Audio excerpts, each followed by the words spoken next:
Hello সবাইকে, আবারও চলে এলাম নতুন আরেকটা ভিডিও নিয়ে। আজকের যাত্রা উলবেড়িয়া কালীবাড়ি। আমরা হাওড়া থেকে উলবেড়িয়া যাওয়ার জন্য ট্রেন ধরে নিলাম। সে আপনারা যে কোনো ট্রেনই ধরতে পারেন, লোকাল ট্রেন। স্টেশনে নামার পর আমরা স্টেশন থেকেই টোটো ধরে আমরা কালীবাড়ির উদ্দেশ্যে রওনা দিলাম। ভাড়া মাত্র 15 টাকা। আপনারা আগে জিজ্ঞেস করে তারপরে উঠবেন। তারপরে মায়ের মন্দিরে গিয়ে আমরা পুজো সেরলাম। পুজো দেওয়ার পর আমরা ওখানে আশেপাশে আরও ছোট ছোট মন্দির আছে, সেই মন্দিরগুলো দর্শন করে নেব। চলুন তাহলে দর্শন করা যায়। মন্দিরের পরিবেশটা সত্যিই এত সুন্দর যে সত্যিই মন ভরে যাবে। ও, আপনাদেরকে আরেকটা কথাও বলা হয়নি, আমরা কিন্তু সেই দিন ওখানেই ভোগ প্রসাদ খেয়েছি মন্দিরে। প্রতিদিন মন্দিরে বেলা 11টা পর্যন্ত ভোগ প্রসাদ খাওয়ার জন্য ন্যূনতম মূল্যের সেই ভোগ প্রসাদ দেওয়া হয়।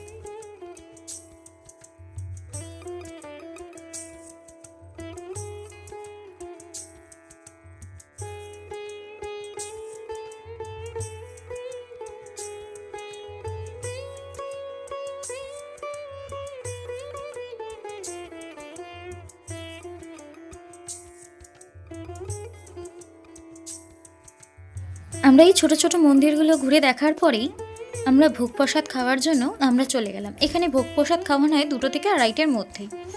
এই যে দেখুন, আমরা ভোগ প্রসাদ খাওয়ার ঘরেই বসে রইলাম। এরকম টেবিলে খাবার দেওয়া হয়। খাওয়া দাওয়ার পর আমরা চলে যাব, ওখানে একটি মেলা হচ্ছে, সেটা হচ্ছে রাসের মেলা। রাস অনেক দিন আগেই চলে গেছে, কিন্তু এই রাসের মেলা 1 মাস ব্যাপী চলে উলবেড়িয়ায়। এই দেখুন, রাসের মেলায় কি সুন্দর সুন্দর ছোট ছোট ঘর করে করে বিভিন্ন রকম থিম বানিয়েছে। আপনারা গিয়ে ওখানে গিয়ে ঘুরে আসতে পারেন, আপনাদের সত্যিই খুব ভালো লাগবে। আমি চেষ্টা করেছি যতটা তুলে ধরার।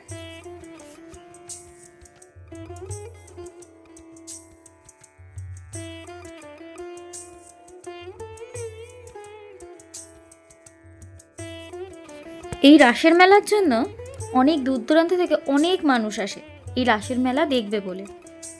অনেক, আপনারাও গিয়ে যেতে পারেন, এই রাসের মেলা দেখে আসতে পারেন, সত্যিই খুব ভালো লাগবে। পাশেই মায়ের মন্দির, গঙ্গাঘাট, সাথে মেলা, এক আলাদাই রকম।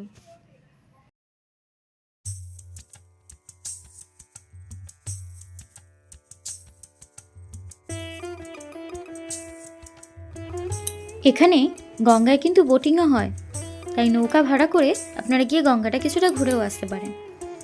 আর এখানে মেলায় অনেক দোকান, আপনারা অনেকক্ষণ নিয়ে সময়। আর সবচেয়ে ভালো কথা হলো, এখানের মেলার দোকানপাট খোলা হয় সকালবেলায়। তাই আর দেরি কিসের, চলে যান আজকের মতো, টাটা। ফিরে আসবো আবার অন্য কোনো ভিডিও নিয়ে।